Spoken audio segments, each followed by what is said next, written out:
Bonjour et bienvenue dans cette vidéo ayant pour but de présenter en détail le build mono-cible du chasseur de démons, spécialisation dévastation. Ce tutoriel est destiné aux joueurs ayant un minimum de connaissances sur la classe chasseur de démons puisque je vais évoquer des éléments basiques concernant cette classe sans pour autant les expliquer. Je vais d'abord parler des forces et des faiblesses du build, ensuite je présenterai les talents ainsi que le légendaire à équiper lors des fights, et enfin pour comprendre le cycle et les choix effectués pour jouer ce build, j'analyserai en détail le combat contre le premier boss du raid du château de Natria, Hurlel en mode mythique. Avant de rentrer dans le vif du sujet, en comparaison avec le build de Cleave, celui-ci est bien plus difficile à prendre en main et présente des contraintes plus importantes à prendre en compte lors des combats. Je vais essayer de tout expliquer dans ce tutoriel afin de faire de vous des maîtres chasseurs de démons. Ce build, comme son nom l'indique, est optimisé pour des combats principalement à cible unique. Voyons maintenant les talents généralement utilisés sur ce genre de combat. Sur la première ligne, on choisira tout le temps Gangrelame, sort qui permet de générer instantanément une grande quantité de fureur, en plus de conférer un dash ciblé permettant de se rapprocher immédiatement au corps à corps de sa cible. Sur la deuxième ligne, à l'instar de la première, l'âme du démon est l'unique talent efficace dans ce build de par sa synergie avec Gangrelame. En effet, ce talent permettra de réinitialiser le temps de recharge de Gangrelame très souvent en combat grâce à des procs aléatoires sur les coups blancs, en plus de rendre certains de ces derniers aussi aléatoirement plus efficaces en infligeant des dégâts du chaos et en générant de la fureur. Attention, ceci remplace le sort morsure du démon. La troisième ligne concerne un des deux sorts au cœur du gameplay mono-cible. Il permettra à Danse des Lames ou Balayage Mortel en forme démoniaque de laisser un dot sur toutes les cibles touchées par cette technique. En quatrième ligne, le choix dépendra du type de combat.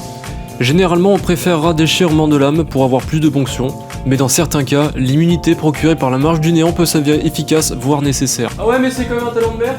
La cinquième ligne permet à Danse des Lames ou Balayage Mortel encore une fois, de s'intégrer dans le cycle des techniques en combat grâce à la réduction de 50% du coup en fureur, en plus d'ajouter énormément de dégâts sur la cible principale du sort. La sixième ligne n'est pas très importante, s'il y a besoin de faire des stuns en combat, on choisit puissance déchaînée, sinon maître du glaive afin de pouvoir utiliser des sorts à distance s'il est impossible d'être emmêlé pendant plus de 2 secondes. Enfin, la dernière ligne, celle qui va donner toute la difficulté dans l'exécution du cycle DPS de ce build, mais aussi celle qui va donner tout le charme de cette optimisation, Inertie. Ce talent a pour principe d'augmenter tous les dégâts infligés de 15% pour une courte période après avoir effectué une ruée fulgurante. Il ajoute aussi un bonus de génération de fureur dans le temps après avoir utilisé la technique retraite vengeresse en ayant touché une cible, en plus de réduire son temps de recharge. En ce qui concerne le légendaire, on utilisera la théorie du chaos, qui va permettre à la suite d'un proc après une danse des lames ou balayage mortel d'augmenter considérablement l'efficacité de la technique principale du chasseur de démons, frappe du chaos ou annihilé. En effet, ces deux techniques voient leurs dégâts augmenter de 50% et leur chance de rendre des points de fureur de 60% pendant les 8 secondes de l'effet aléatoire.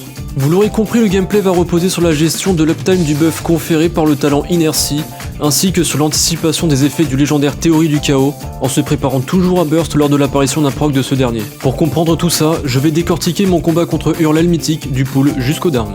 Pour la séquence d'opening d'un fight, je vais toujours commencer par une ruelle fulgurante afin d'obtenir l'effet Inertie pour enchaîner tout de suite après avec le lancement du sort Aura d'Immolation pour commencer à stack les dégâts grâce au conduit brasé grandissant, poser la marque immorale d'Eventyr, puis tout de suite après, lancer un rayon accablant toujours sous l'effet de l'augmentation des dégâts de l'inertie. Une fois cette première partie terminée, j'enchaîne sur Gangrelame pour avoir un maximum de fureur avant de lancer une danse des lames pour essayer d'avoir un proc théorie du chaos. Stacker de la fureur avant une danse des lames est important car si un proc théorie du chaos tombe, il faut pouvoir enchaîner le maximum de frappes du chaos pendant les 8 secondes de durée de l'effet et éviter des temps morts par manque de fureur et par conséquent une perte importante de DPS. Si par chance il y a un proc sur la première danse des lames, il faut tout de suite se métamorphoser pour transformer les frappes du chaos en annihilé pour monter en DPS après avoir utilisé une charge de ruée fulgurante pour refresh le buff de l'inertie et maximiser les dégâts d'annihilé. Si par manque de chance, comme pour moi dans la démonstration, il n'y a pas de proc suite à la danse des lames, on prépare tout de suite une autre fenêtre de burst en générant un maximum de fureur en utilisant une retraite vengeresse qui permettra de gagner en fureur dans le temps, puis une ruée fulgurante qui a pour double but de se replacer en mêlée et refresh le buff inertie avant d'enchaîner sur une métamorphose qui, elle, va réinitialiser le temps de recharge du balayage mortel et du rayon accablant. De ce fait, grâce au buff de dégâts, on retente tout de suite une danse des lames pour chercher un proc du légendaire et, le cas échéant, enchaîner avec des annihilés. Alors encore une fois ici, je n'ai pas eu de proc, alors je profite de l'inertie pour lancer un rayon accablant avant de continuer mon cycle normal qui consiste à attendre la recharge de mon balayage mortel en faisant toujours en sorte de le lancer en ayant au moins 60 points de fureur, dans le but de pouvoir tout de suite utiliser la technique annihilée suite à un éventuel proc de la théorie du chaos. Il est aussi important de préciser qu'il faut toujours avoir une charge de ruée fulgurante en cours de recharge, simplement pour maximiser l'effet du talent inertie. Pour résumer, à l'opening, l'objectif est d'aller chercher au plus vite un proc théorie du chaos pour profiter des dégâts augmentés sur l'annihilé de la métamorphose, c'est-à-dire de faire des danses des lames et balayage mortel jusqu'à voir le Saint Graal apparaître. Une fois apparue, la fureur emmagasinée pour ce moment servira à annihiler la touche correspondant à la technique du même nom pour faire stonk le DPS et faire penser au DPS en dessous de vous que vous êtes une classe no brain monotouche. Parlons maintenant du cycle normal, la rotation principale qu'il faut utiliser lors d'un fight. Le principe reste le même, à savoir obtenir le plus de théorie du chaos possible en utilisant sur CD la danse des lames toujours en ayant de la fureur en stock pour spammer les frappes du chaos. Attention, il ne faut pas pour autant négliger les techniques avec des CD plus longs. Tout comme le build de cleave, l'aura d'immolation, la marque Ventir ainsi que le rayon accablant doivent être utilisés dès qu'ils sont disponibles. Seule différence pour le rayon, il est préférable de le lancer sous buff d'inertie. Cependant, pendant un burst théorie du chaos, seules des frappes du chaos ainsi que des ruées fulgurantes pour refresh inertie sont autorisées, à l'exception d'éventuelles gangres-lames pour générer de la fureur en cas de coup dur. Les gangres-lames justement.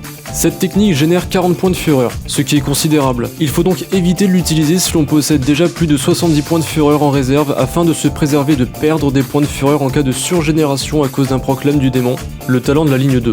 Passons maintenant à la contrainte la plus importante de ce build, le mouvement. Le chasseur de démons est connu pour avoir une mobilité exceptionnelle, cependant avec ce build c'est moins le cas. Ceci s'explique par la nécessité d'utiliser ces différents dashs pour monter en DPS, ce qui fait qu'en cas d'urgence, il est possible de se retrouver dans une situation défavorable suite à la consommation de toutes ces charges de ruées fulgurantes et retraite vengeresse pendant une phase de burst. C'est pour ça que la connaissance des combats est cruciale afin d'anticiper ces besoins. Pour le moment, oublions le cas par cas et concentrons-nous sur l'utilisation de ces techniques dans le cycle. Il y a plusieurs combos possibles suivant le setup des CD disponibles et de la position dans le combat. Tout d'abord, la retraite vengeresse suivie d'une ruée fulgurante. Ce combo va permettre de faire proc la génération de fureur dans le temps de la retraite vengeresse, renforcée par le talent inertie puis de se repositionner tout de suite à portée de mêlée en plus de refresh le buff inertie grâce à la ruée fulgurante. Idéal pour commencer une phase de burst en prévision d'un proc du légendaire. Ensuite, sur des boss de grande taille, comme c'est le cas pour Hurlel par exemple, le simple dash, uniquement dans le but de refresh l'inertie. Le principe va être de dash en diagonale en suivant une tangente à la hitbox du boss. Oh putain non, pas des maths. Cela permet d'optimiser son DPS en infligeant des dégâts avec la ruée tout en restant à portée à la sortie du dash. Il suffit ensuite de retourner se positionner à son emplacement initial en strafant jusqu'à cet emplacement. Sur des boss de plus petite taille, comme c'est le cas pour Inerva, il est préférable d'utiliser le simple dash lorsqu'une gangrelame est disponible, ce qui va permettre de dash puis de revenir instantanément en mêlée même après avoir traversé le boss grâce à la gangrelame. Voilà pour la rotation principale du chasseur de démons mono-cible. Quelques astuces sur le cycle avant de se quitter. Premièrement, inutile d'essayer de rafraîchir un proc théorie du chaos. Il est plus efficace d'utiliser toute sa fureur dans des frappes du chaos et de refaire une danse des lames après la fin du proc. Deuxièmement, il est important de savoir que la retraite vengeresse est une technique hors GCD. Il est donc possible de faire une danse des lames ou une frappe du chaos en même temps que le début du combo retraite into ruée. Enfin, il est possible de remplacer la ruée de ce dernier combo par une gangrelame. Cependant, il faut faire attention à deux détails. Le premier étant qu'il ne va pas refresh l'inertie, le deuxième est qu'il ne faut pas utiliser la gangrelame trop vite. Car si vous êtes trop proche, la gangrelame ne fera pas de dash et vous continuerez de vous éloigner du boss à cause du mouvement de la retraite.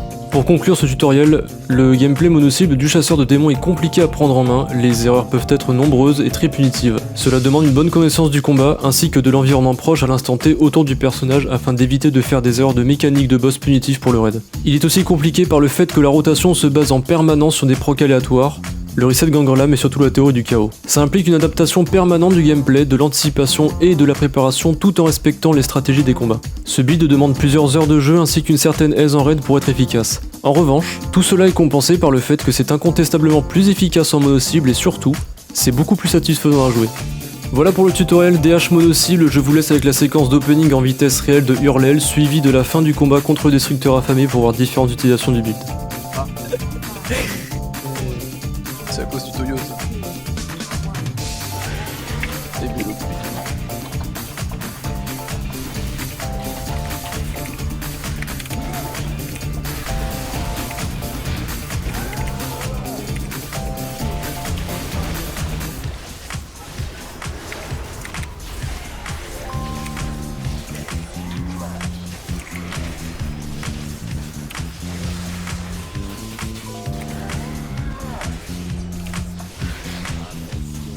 On bouge.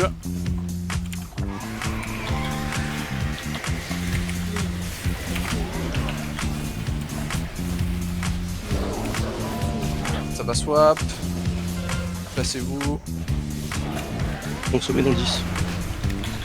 Ok, préparez-vous. Donnez des HP, donnez les HP à tout le monde. Donnez leur des HP. Attention, Yaku à le rayon. Et bougez. Et bougez. Yaku, cours. Ouais. Je m'arrête, Dom. J'ai pas de dame. On reste dedans. Attendez. Fred. Allez, placez-vous. Allez, tout ce que vous avez. Vous démontez le bot. On aide. Attention aux rayons, n'empalez pas les potes. je devant. Faut aider là, faut aider, arrêtez Je d'être devant l'avance, les trucs je et l'avance. aidez. Qu'est-ce que vous foutez, sérieusement? Il est pas sur sa marque, hein. Ouais. Vous avez la range, hein, on s'en Est-ce fout. que j'aurais pas hard carré la merde là? Monstro. GG. Voilà, easy quoi. Le son en diagonale. C'est grave, hein.